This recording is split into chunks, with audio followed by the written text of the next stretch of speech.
Supreme court से एक बड़ी खबर सामने आई है। सुप्रीम कोर्ट ने supreme court practice and procedure act पर कानून बनने से पहले ही ताहुक्म सानी अमल दरामद रोक दिया है, मगर इत्तेहादी हुकूमत ने सुप्रीम कोर्ट का यह हुक्म मुस्तरद कर दिया है और मुश्तरका बयान में कहा है कि कानून अभी बना भी नहीं, नाफिज भी नहीं हुआ, लेकिन एक मुतनाज़े और एकतरफा बेंच बनाकर इस कानून को जन्म लेने से ही रोक दिया गया है।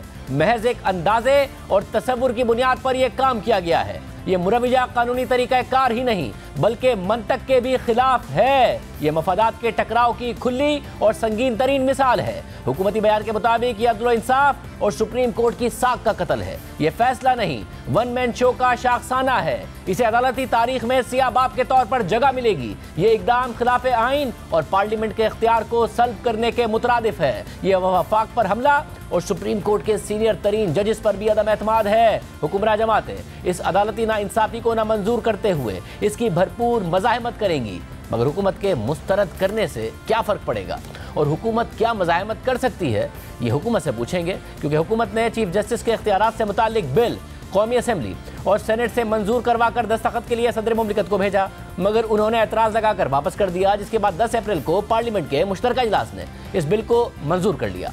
मुश्तरका इजलास से मंजूरी के बाद अगर सदर इसे मंजूर नहीं भी करते तो 10 दिन के बाद यानी 20 अप्रैल को यह कानून बन जाएगा, मगर इससे पहले ही सुप्रीम कोर्ट ने आज इस बिल पर अमल दरामद से रोक दिया है।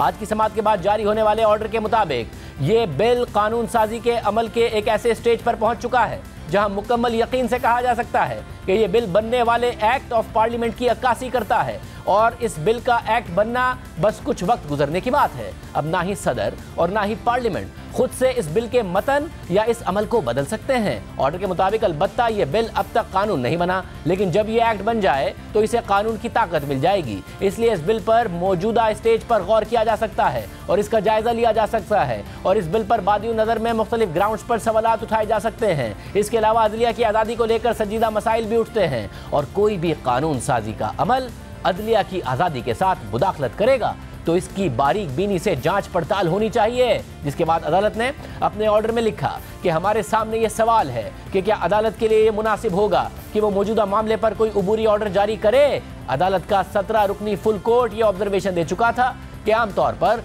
कानून की शिकें मुअत्तिल नहीं हो सकती, क्योंकि अदालत सिर्फ एक खास ऑर्डर, फैसले या इकदाम को मुअत्तिल कर सकती है जो हकाइक और हालात हमारे सामने पेश किए गए हैं हमारी नज़र में वो गैर मामूली हैं और बादियों नज़र में जो खदशात उठाए गए हैं वो ये जाहिर करते हैं कि यहाँ मुख्तलिफ दखल अंदाजियों की सूरत में और सुप्रीम कोर्ट के प्रैक्टिस एंड प्रोसीजर को रेगुलेट करने की आड़ में अदलिया के काम में बराह रास्त और काफ़ी मुदाखलत हो रही है। उबूरी जायजे के तहत भी ये कहा जा सकता है कि अदलिया के काम में इस तरह की मुदाखलत उस वक्त शुरू हो जाएगी जब ये बिल एक्ट बन जाएगा और हमारी नज़र में इस हवाले से एंटीसिपेटरी ऑर्डर की सूरत में कोई उबूरी कदम उठाना चाहिए।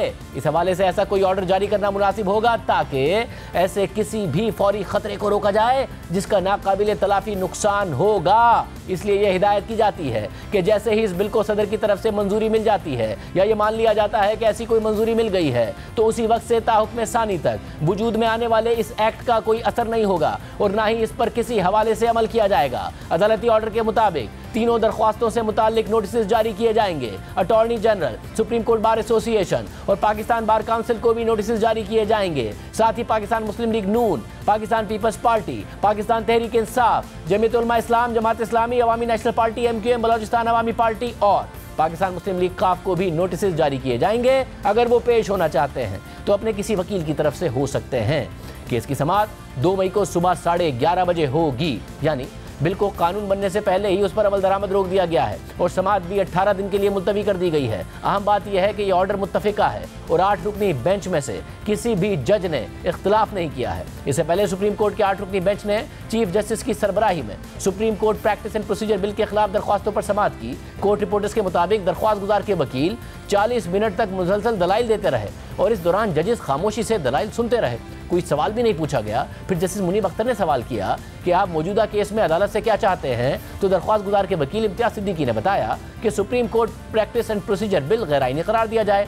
अदालत फैसले तक मुजवजा एक्ट को कानून बनने से रोक दे। अदालत ने हस्बा बिल डिप्टी स्पीकर रूलिंग केस में पार्लियामेंट की कार्रवाई का जायजा लिया था, तो इस पर जस्टिस मोहम्मद अली मजहर ने कहा कि हस्बा बिल सदारती रेफरेंस की सूरत में आया था और गवर्नर को बिल पर दस्तखत करने से रोका गया था। दरख्वास्त गुजार के वकील ने कहा कि वजारत कानून को फैसले तक मुजव्वज़ा एक्ट बतौर कानून नोटिफाई करने से रोका जाए। इस पर चीफ जस्टिस ने कहा कि जायजा लेना है कि इस मामले में आईनी खिलाफ वर्जी तो नहीं हुई। समाअत के आखिर में चीफ जस्टिस ने दरख्वास्त गुजार के वकील को ही बताया कि आपके मुताबिक अदलिया की आज़ादी बुनियादी हक है जिसको आइन का मुकम्मल तहफ़्फ़ुज़ हासिल है। पार्लियामेंट और एग्जीक्यूटिव की तरह अदलिया को भी आइनी तहफ़्फ़ुज़ हासिल है। ये अहम मुकदमा है जिसमें अदलिया की आज़ादी का नुक्ता उठाया गया है। पार्लियामेंट का बेहद एहतराम करते हैं। अदालत मुजव्वज़ा एक्ट का जायजा लेना चाहती है। कोशिश करेंगे कि आइंदा समाअत जल्द से जल्द मुकर्रर की जाए। साथ ही जजिस की दस्तयाबी से ही आइंदा समाअत मुकर्रर की जाएगी। और फिर ये अदालती ऑर्डर सामने आ गया कि कानून बनने से पहले अदालत ने इस पर अमल दरामद रोक दिया है। मगर अहम बात यह है कि अदालती ऑर्डर जारी होने से पहले आज कौमी असेंबली में करारदाद मंजूर की गई थी जिसमें मौजूदा 8 रुकनी बेंच को तहलील करने का मुतालबा किया गया था। करारदाद के मुताबिक सुप्रीम कोर्ट प्रैक्टिस और प्रोसीजर बिल को समाअत के लिए मुकर्रर करने की मजम्मत करते हैं। आइन साजी पार्लियामेंट का इख्तियार है। ऐवान सुप्रीम कोर्ट की मुदाखलत को तशवीश की नज़र से देखता है। अदालत उज़्मा के हालिया मुतनाज़िर फैसलों से न सिर्फ मुल्क में आईनी बहरान पैदा हुआ बल्कि जानिबदारी का तासुर कायम हुआ। अदालत उज़्मा में तकसीम से भी यही जाहिर होता है कि फैसले गैर मुनसिफाना किए जा रहे हैं। 4 मोअज़्ज़िज़ जजिस की तरफ से दिए गए अक्सरियती फैसले को चीफ जस्टिस की तरफ से रद्द करना इंतहाई अफसोसनाक और उनकी जानिबदारी का मुंह बोलता सबूत है। करारदाद के मुताबिक ये ऐवान इस बिल को चैलेंज करने की दरख्वास्त को उजरत में समाअत के लिए मुकर्रर किए जाने की मजम्मत करता है और 8 रुकनी बेंच को यकसर मुस्तरद करता है। इस बेंच में सुप्रीम कोर्ट के 2 सीनियर तरीन जज साहिबान को शामिल ना करने और बलूचिस्तान और खैबर पख्तूनख्वा की नुमाइंदगी ना रखने से बेंच की जानिबदारी आया है।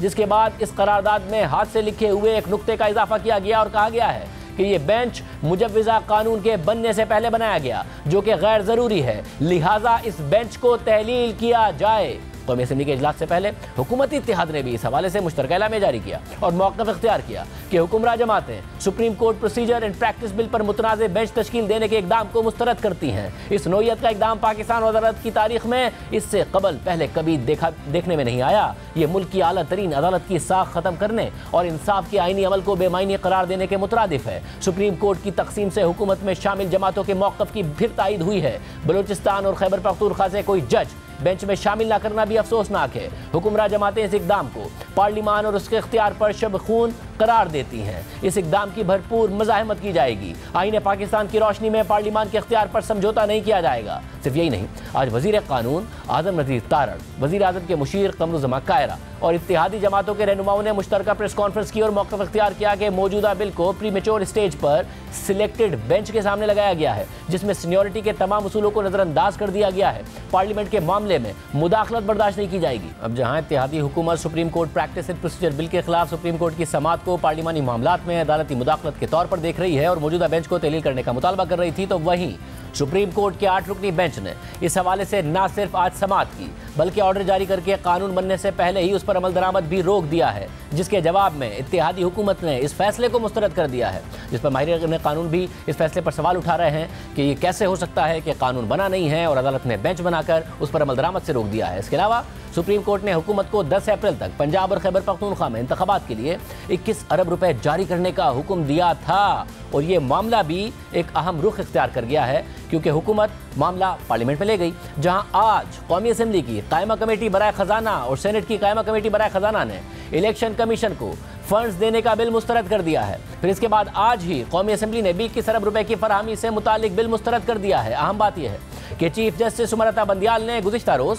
सेक्रेटरी खजाना, attorney general, governor state bank और सेक्रेटरी इलेक्शन कमीशन को कल के लिए अपने चैम्बर में तलब किया हुआ है। साथ ही सुप्रीम कोर्ट अपने कल के नोटिस में वाजे कर चुकी थी कि इलेक्शन कमीशन की रिपोर्ट के मुताबिक वफाकी हुकूमत ने फंड्स फराहम नहीं किए हैं। पंजाब में इंतखाबात के लिए फंड्स की अदम फराहमी अदालती अहकामात की हुक्म अदूली है।